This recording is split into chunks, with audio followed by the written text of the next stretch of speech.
Hello everyone, welcome to our channel. Myself Srishti Agarwal को फिर से स्वागत है आप सभी का स्कूल राज थ्योरी में, जहां पर मैं लेकर आई थी हिंदी सुमन भाग 1 कक्षा 3 के लिए हिंदी पाठ्य पुस्तक का कंप्लीट सॉल्यूशन। अब तक हम देख चुके हैं यहां पर अध्याय 7 तक कंप्लीट क्वेश्चन आंसर सभी चैप्टर्स के एक्सप्लेनेशन के साथ।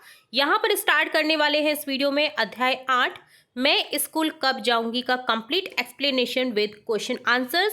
आपको एक भी क्वेश्चन इधर उधर नहीं देखना पड़ेगा, सभी क्वेश्चन के आंसर्स इसी वीडियो में मिल जाने हैं और पूरा चैप्टर अच्छे से समझने के बाद। ठीक है, तो चलिए फटाफट से देखते हैं पूरा चैप्टर का नाम जैसा कि आपको दिख रहा है, मैं स्कूल कब जाऊंगी। यानी कि एक बालिका है छोटी सी इस स्टोरी में जो कि पूछती है कि मैं स्कूल कब जाऊंगी। तो मुनिया है उसका नाम। मुनिया के पापा अखबार पढ़ रही थी। 6 महीने की थी मुनिया। मुनिया ने अपना हाथ जो है नन्हा सा हवा में लहराया, अखबार का एक कोना पकड़ लिया। आपको इस पिक्चर में दिखाई दे रहा है। दूसरे ही क्षण उसने मुट्ठी में भींच लिया। मुनिया के पापा खुश थे। वह चिल्लाए, ओ तो मेरी मुनिया पढ़ेगी, स्कूल जाएगी। मुनिया मुस्कुराई, उसमें ना में सिर हिला दिया। उसके पापा फिर बोले, अरे मुनिया तो मेरी बात समझ रही है, मना कर रही है। कोई बात नहीं, आज नहीं तो कल मुनिया जी को स्कूल तो जाना ही पड़ेगा। अब मुनिया के पापा उसे हर रोज कहानियां सुनाते। मुनिया ध्यान से कहानी सुनती। ऐसा लगता जैसे वह हर शब्द को समझ रही है। मुनिया अब 9 महीने की हो गई थी। एक दिन वह अपने पापा के साथ खेल रही थी। उसके पापा ने कहा, मेरी मुनिया तो अब स्कूल जाएगी ना। तो मुनिया ने फिर से ना में सिर हिलाया। ऐसा लगा जैसे वो स्कूल नहीं जाना चाहती थी। मुनिया के हाव भाव देखकर उसके पापा परेशान हो गए। अब मुनिया 1 साल की हो गई थी। मुनिया खुद रंग बिरंगी किताबों को पलटने लगी थी। वह अखबार की रंगीन चित्रों को ध्यान से देखने लगी थी। प्राय यानी सामान्यतः मुनिया अखबार के पन्ने चिंदी चिंदी कर डालती। ठीक है, यानी कि छोटे छोटे टुकड़ों में फाड़ देती थी वो। एक दिन उसके पापा ने फिर कहा, मुनिया स्कूल जाएगी ना। तो मुनिया ने पीछे मुड़कर देखा और ठुमक ठुमक कर रसोई की ओर भाग गई। अब मुनिया 2 साल की हो चुकी थी। एक दिन मुनिया के पापा उसके लिए रंगीन किताबें लेकर आए। वह किताबों को गौर से देखने लगी, उनके पन्ने पलटने लगी। अब वह अपने पापा को पढ़ते हुए देखती और मुस्कुराती रहती। मुनिया किताबों को उलटती पलटती, उनके साथ खेलती। मुनिया के पापा उसे जो भी कहानी सुनाते वह ध्यान से सुनती। एक दिन उसके पापा ने फिर कहा, मेरी मुनिया अब तो स्कूल जाएगी है ना। तो यह सुनकर मुनिया रोने लगी और जोर जोर से रोने लगी। बहुत देर तक रोती रही, बड़ी मुश्किल से चुप हुई। 3 साल की मुनिया अब तो सवाल पर सवाल भी करने लगी थी। जब वो 3 साल की हो गई तो अपने क्वेश्चन पूछने लगी। हर वस्तु को अपने हाथ से पकड़ना चाहती थी, नई वस्तु को छूना कभी नहीं भूलती। मुनिया अब खेलते खेलते तुतलाती हुई गीत भी गुनगुनाती। वह हर बात को खुद ही समझने की कोशिश करने लगी थी। 4 साल की मुनिया ने एक दिन पापा से कहा, आज मैं आपको एक कहानी सुनाती हूँ। तो फाइनली वो 4 साल की हो जाती है और अपने पापा को कहती है कि मैं आज आपको कहानी सुनाती हूँ। मुनिया सोच सोच कर मनगढ़ंत कहानी पापा को सुनाती रही। मुनिया के पापा हंस रहे थे और सिर हिलाते जा रहे थे। वह कई बार पापा को छोटी छोटी कहानियां सुनाने लग जाती। मुनिया के पापा उसे नई नई बातें बताते, सूरज के बारे में, चंदा के बारे में, धरती की कहानियां सुनाते। चूहा बिल्ली, गाय भैंस, शेर बकरी की आवाज़ें निकाल निकाल कर हंसाते। हंसती खेलती मुनिया 5 साल की हो गई थी। अब तो वह पापा के साथ गीत गाने लगी थी, सवाल पूछने लगी थी। पापा, चॉकलेट पेड़ पर क्यों नहीं उगती? सूरज रात को क्यों नहीं आता? चंदा घटता बढ़ता क्यों है? जैसा कि हर जो बच्चा है उसके मन में ये क्वेश्चन आते ही आते हैं। दूध उबलकर नीचे गिर जाता है, लेकिन पानी क्यों नहीं उबल के नीचे गिरता? मुनिया के पास ढेरों सवाल थे जिनका वह जवाब चाहती थी। 6 वर्ष की होते होते मुनिया की जिज्ञासा और स्कूल जाने की इच्छा बहुत बढ़ गई थी। तो अब मुनिया हो जाती है 6 साल की और वो अब स्कूल जाना चाहती है खुद से। तो मुनिया ने एक दिन कहा, पापा मैं स्कूल कब जाऊंगी? तो फाइनली वो एक दिन खुद पूछती है। अब तक तो उसके पापा पूछते आ रहे थे, अब वो खुद पूछ रही है कि मैं स्कूल कब जाऊंगी। तो मुनिया के पापा यही तो सुनना चाहते थे। उन्होंने मुनिया को गोद में उठा लिया। वह लट्टू की तरह घूमने लगे, हंसते हुए कहने लगे, आज ही आज ही आज ही। देखिए स्कूल को दिखा रहे हैं मुनिया के पापा, है ना। तो ये लिखी है स्टोरी मनोहर चमोली के द्वारा लिखी गई है। काफ़ी इंटरेस्टिंग स्टोरी है जिसमें एक महत्व दिखाया गया है विद्यालय का, पढ़ाई का। अब देखते हैं इस चैप्टर के अभ्यास कार्य को, जिसमें सबसे पहले है आओ बात करें, जिसमें 3 क्वेश्चन है। हम बारी बारी से प्रत्येक क्वेश्चन का आंसर देखेंगे। फर्स्ट क्वेश्चन है, पहला प्रश्न है, मुनिया स्कूल जाने के लिए कब तैयार हुई?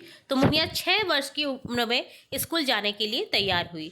आप घर में स्कूल की क्या-क्या बातें करते हैं? तो हम कई सारी बातें करते हैं कि आज मैम ने ये पढ़ाया, आज मेरी फ्रेंड ने ये किया, आज हमने ये करा, आज हमने ऐसे किया। तो ये चीज़ें जो है वो व्यक्तिगत है।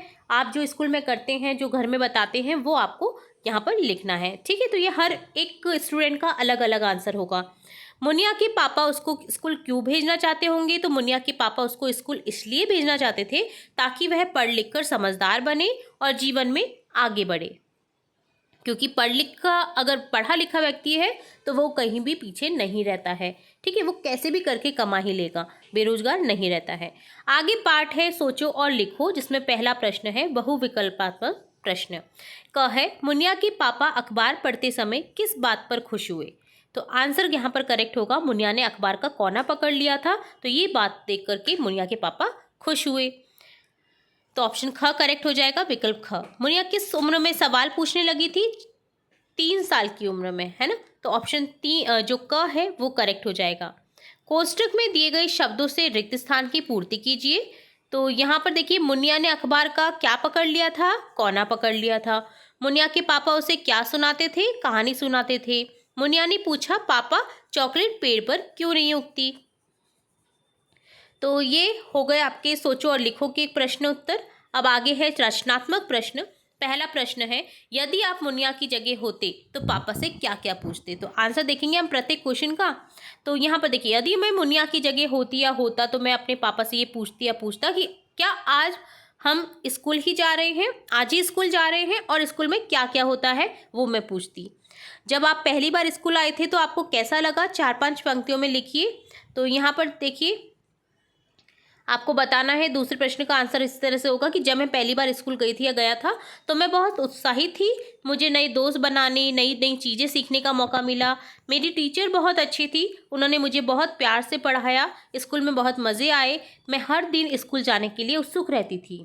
अगर टीचर अच्छा होता है ना तो बच्चे को स्कूल जाने की भावना पहले से ही जग जाती है। अगर टीचर थोड़ा सा स्ट्रिक्ट होता है या अच्छा नहीं रहता है उस बच्चे के लिए, तो बच्चा थोड़ा सा हिचकिचाता है स्कूल में जाने के लिए। ठीक है? तो टीचर को भी चाहिए कि वो अच्छे से अच्छे बच्चों के साथ में इंटरेक्ट कर सके। आगे प्रश्न है पुस्तकालय से बाल पत्रिका पढ़कर उसमें से साथियों से प्रश्न पूछे। तो बाल पत्रिका है, आपकी लाइब्रेरी होंगी, उसमें आप बाल पत्रिका को लीजिए और उसमें से आपके जो प्रश्न है वो अपने साथियों से पूछें। ठीक है? तो ये एक रचनात्मक गतिविधि है जिसका उत्तर छात्र को स्वयं देना होगा, यानी कि आप सभी को।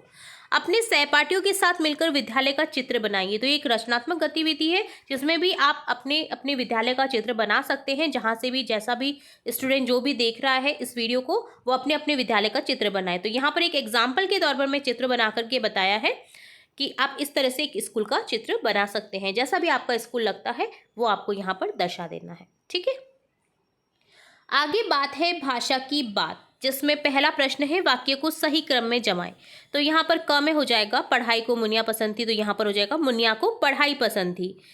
ख में हो जाएगा पापा रोज उसे कहानी सुनाते थे। सेकंड क्वेश्चन है, दूसरा प्रश्न है निम्नलिखित शब्दों को आपकी भाषा में क्या कहते हैं? तो आपकी लोकल लैंग्वेज, जो भी आप लैंग्वेज यूज़ करते हैं आपको लिखना है, चाहे वो हिंदी हो, संस्कृत हो, अंग्रेजी हो, पंजाबी हो, जो भी आप लैंग्वेज यूज़ करते हैं, ब्रिज भाषा हो, तो वो आपको यहाँ पर लिखना है। जैसे बात करें अगर राजस्थानी लैंग्वेज में, तो पढ़ाई को पढ़ाई बोला जाता है, पापा को बापू बोला जाता है, कहानी को बात बोला जाता है, चूहा को चूहो और बिल्ली को बिलाड़ी। ठीक है? तीसरा प्रश्न है दिए गए अनुच्छेद को पढ़िए, नीचे दिए गए प्रश्नों के उत्तर दीजिए। तो यहाँ पर एक अनुच्छेद है, यानी कि एक पैराग्राफ है जिसमें से आपको कुछ प्रश्न पूछे जाएंगे जिनके आपको आंसर करने हैं। रवि एक होनहार लड़का है, वह रोज सुबह जल्दी उठता है और बगीचे में जाता है। वहाँ कई तरह के सुंदर फूल खिले होते हैं। उसकी माँ उसे स्कूल के लिए तैयार करती है। स्कूल में वह अपने दोस्तों के साथ खेलता और पढ़ाई करता है। सभी शिक्षक उसे बहुत पसंद करते हैं क्योंकि वह मेहनती और ईमानदार है। तो यहाँ पर क्वेश्चन है क अनुच्छेद में से संज्ञा शब्द छांट कर लिखो। ख है अनुच्छेद में से सर्वनाम शब्द छांट कर लिखो। और ग है अपने किसी दोस्त के बारे में 3 वाक्य लिखो जिसमें संज्ञा सर्वनाम दोनों हो। ठीक है? तो संज्ञा सर्वनाम की पहले आपको मैं परिभाषा बता देती हूँ आंसर देखने से पहले। संज्ञा किसी वस्तु, व्यक्ति, जगह का नाम क्या होता है? संज्ञा। ठीक है? स्थान का नाम, किसी भी जो भी आप चीज़ देख रहे हैं अगर उसका नाम है तो वो संज्ञा है। अब संज्ञा के स्थान पर आप जो यूज कर रहे हैं, जैसे वह, तुम, मैं, पेपर, वेपर, ठीक है, वे, ठीक है, तो ये क्या है, संज्ञा के स्थान पर जो शब्द यूज किए जाते हैं उन्हें बोला जाता है सर्वनाम। अब देखते हैं आंसर। तो पहले क्वेश्चन का आंसर है संज्ञा शब्द छांट करके लिखो। तो अनुच्छेद में देखिए यूज किए गए हैं संज्ञा शब्द रवि, लड़का, सुबह, बगीचे, जगह का नाम है देखिए बगीचा, फूल, माँ, स्कूल, दोस्तों, दोस्त है ना, पढ़ाई, शिक्षक, मेहनती, ईमानदार। यहाँ पर ये मेहनती ईमानदार आप बोलेंगे कि ये तो हम छू तो सकते नहीं है, बट इन्हें मेहनती और ईमानदार है, बेईमान है, ये हम महसूस कर सकते हैं, ठीक है। तो ये भाववाचक संज्ञा का एग्जाम्पल होते हैं। तो यहाँ पर ये सभी संज्ञा शब्द हैं। आगे है हाँ, सर्वनाम शब्द छाट करके लिखने हैं। तो देखिए यहाँ पर इस पैराग्राफ में अनुच्छेद में यहाँ पर यूज किए गए हैं, जैसे वह, उसे, उसकी और अपने सभी। आगे दोस्त के बारे में 3 वाक्य लिखने जिसमें संज्ञा सर्वनाम दोनों हो। तो देखिए मेरा दोस्त मोहन बहुत अच्छा लड़का है, मोहन की जगह यूज किया है हमने सर्वनाम वह हमेशा मेरी मदद करता है। मेरी सहेली रीना को घूमना बहुत पसंद है, रीना की जगह यूज किया गया है यहाँ पर सर्वनाम शब्द वह मेरे साथ घूमने जाती है। मेरे दोस्त का नाम राहुल है, वह पढ़ाई में बहुत होशियार है। तो 3 वाक्य लिखने थे किसी भी दोस्त के बारे में। तो ठीक है, इस तरह से आप वाक्य लिख करके 3 यहाँ पर वाक्य लिखने हैं किसी भी दोस्त के बारे में। तो तीनों वाक्य हमने लिख लिए हैं जिसमें संज्ञा और सर्वनाम यूज किया गया है। आप एक पैराग्राफ में भी लिख सकते हैं दिए गए वाक्यों को, यानी कि इसे आगे बढ़ा करके, जैसे मेरा दोस्त बहुत अच्छा लड़का है मोहन, वह हमेशा मेरी मदद करता है, हम दोनों काफ़ी मज़े से पढ़ाई करते हैं, हम दोनों साथ में मार्केट जाते हैं, हमारी पेरेंट्स की मदद करते हैं। जो भी आपको लिखना है वो आप लिख सकते हैं। तो इस तरह से डन होता है कंप्लीट ये चैप्टर, जिसमें हमने स्टार्टिंग से लेकर एंड तक सभी क्वेश्चन के आंसर्स विद रिटन देख लिए हैं, पूरे चैप्टर को अच्छे से समझ लिया है। होप सो आपको भी वीडियो अच्छे से समझ आया होगा, यूज़फुल लगा होगा। तो जरूर से बताइएगा कमेंट बॉक्स में कि वीडियो कैसा लगा, ठीक है। वीडियो अगर पसंद आया है तो वीडियो को लाइक करें, चैनल को सब्सक्राइब करें, बेल आइकन में क्लिक करना बिल्कुल ना भूलें, ताकि मैं नेक्स्ट अध्याय जब भी अपलोड करूँ तो तुरंत से नोटिफिकेशन के थ्रू मिल सके। फिर मिलेंगे नए वीडियो के साथ, तब तक के लिए धन्यवाद।